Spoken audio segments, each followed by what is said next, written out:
இப்போ எங்ககிட்ட வர பேரண்ட்ஸ் எல்லாம் கேட்குறாங்க, எங்களுக்கு வந்து இது புதுசாக இருக்குது, நாங்களே வந்து படிச்சிருக்கிறோம், அப்பா அம்மா நிறைய படிச்சிருக்கிறோம், டிகிரி வாங்கியிருக்கிறோம், வேலைக்கு போகிறோம், ஆனால் ஸ்கூலில் இந்த மாதிரி ஒரு ப்ராப்ளம்னு சொல்லும்போது எங்களால் வந்து ஜீரணிக்கவே முடியல,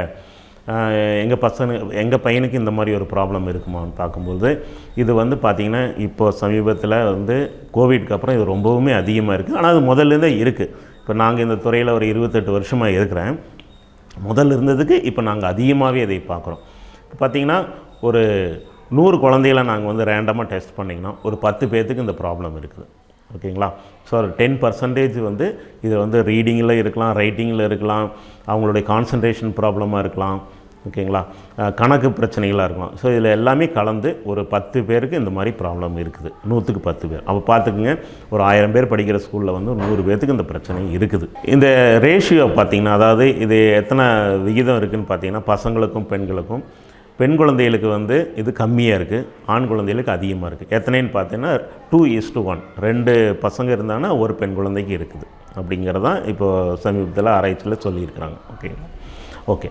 இப்போ அடுத்தது வந்து பார்த்திங்கன்னா, இது வந்து எப்படி இந்த ரெக்கவரி இருக்கும் அப்படின்னு பார்த்திங்கன்னா, குறைந்தது ஒரு நல்ல ஒரு நார்மல் இன்டெலிஜென்ஸ் இருக்கிற குழந்தை, பேரண்ட்ஸ் நல்லா சப்போர்ட் பண்ணுறாங்க, இதை புரிஞ்சுக்கிட்டு இந்த சென்டரில் கொண்டு வந்து விடுறாங்க அப்படின்னா குறைந்தது ஒரு 2 வருஷமாவது ஆகும். அந்த குழந்தை வந்து நார்மலாக வாசிக்க, எழுத, பழக 2 வருஷம் ஆகும்.